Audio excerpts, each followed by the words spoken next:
Hey, 반갑습니다. Koreans tend to really excel in martial arts, especially the big styles like Taekwondo, which originated in Korea. Also Judo, which is an Olympic sport, and also styles like what's called Kendo or Gumdo here in Korea, which is sword fighting, like fencing. You've probably seen it. They wear all the big armor and whatnot. And Koreans tend to do really well with all those. And probably coming from the West, there's a tendency to think that maybe there's like this, like a Zen element of it, like, wow, it must be because they're Korean that they're so good. But now that I've lived here for a few years, I've really had the opportunity to see the nuances, the differences on the approach to training and learning the styles. And some of them are really big differences, some of them more subtle. First of all, countries like Korea, countries like Japan, they're going to have a distinct advantage over the West always in those big styles like Judo, Kendo, Karate, Taekwondo, because those are cultural activities. They're rooted in the culture, they came from the culture, and they tend to have a desire to be involved in those types of activities.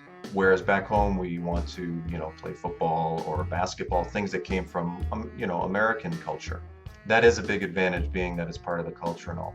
But I also think that that's not the biggest reason why Korea, in particular, since I live here, I'm going to talk about Korea, excels at these martial arts. Now, as you may or may not know, Korea puts an enormous focus culturally on their educational system. They have a sincere, deep-rooted desire in the culture to produce the best students in the world at any cost.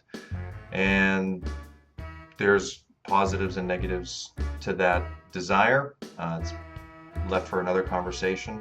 But the thing about that is the path for obtaining an education and the path for obtaining, say, like a black belt in a martial art are very similar. And that's why they're very closely linked in a country like Korea. The first thing that you're going to notice is, which is a huge, vast difference compared to America, is that martial arts are deeply integrated into the schooling system here. First of all, styles like Taekwondo, Judo, and Kendo, which is Kendo, the sword fighting, are styles that if you want to, you can be involved in a school-based program, school team, school training, from elementary school all the way up through and including university, which means if you go that route, you will be, by the time you graduate from college, which is a pretty young person, you will be a bona fide, you will have achieved mastery of that martial arts style. Now, if a student doesn't want to go that route and they just want to kind of approach it as a recreational thing, you obviously have all the countless numbers of schools outside dojos or dojangs here that they're called in Korea. The thing about those, another element of Korean culture that you've probably heard of, are these private academies, after school academies called hagwons. Well, in a way, these martial arts schools are similar in nature to what a hagwon is. A hagwon is an after-school activity meant to improve upon one of your subject areas. You go there, it's just part of your daily routine. Same thing with the martial art. It's part of your daily routine. I think in America we tend to look at it like, yeah, I'm gonna go learn this so I can kick butt and rah, that type of mindset is the tendency. So because of that, I think Koreans tend to gravitate towards styles that have clearly defined curricula. In other words, you have to be able to show that you can perform these techniques to get this level belt and this level belt and so on up until black belt.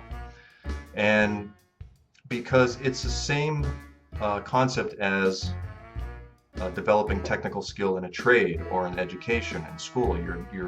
You're achieving technical skill, technical mastery of something, uh, which happens to be a martial art, which happens to be integrated into your culture, and they just gel together really well. And I really think that it's because of those things that puts Koreans at a distinct advantage over those of us from the West.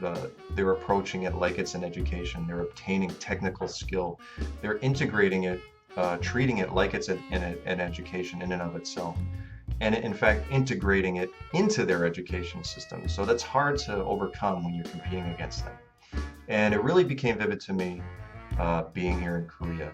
I would see that the Koreans' approach to learning martial art, especially rough styles like judo, even though it means the gentle way, is a very, very 100% soft approach. Soft meaning, look, just use technique. Never mind the machismo stuff, just use the technique. There was none of that stuff going on there. The other thing is, I would see these middle school and high school kids come into the dojos and whatnot, and to get ready for randori, they'd still be wearing their glasses, all of them. And I'm thinking to myself, now why would you wear your glasses? How could you forget to take off your glasses? We're getting ready to do randori, but they're not thinking of it the same way as we are. They're looking at it as, all right, I'm just going to continue my practice here. I'm not trying to kill anybody. I'm just trying to apply the technique that I've been taught and see how I can put it into my repertoire. It's very different from America, which is, show me a technique and let me see if it works. I want to learn some karate so that I can kick butt. So it's very different.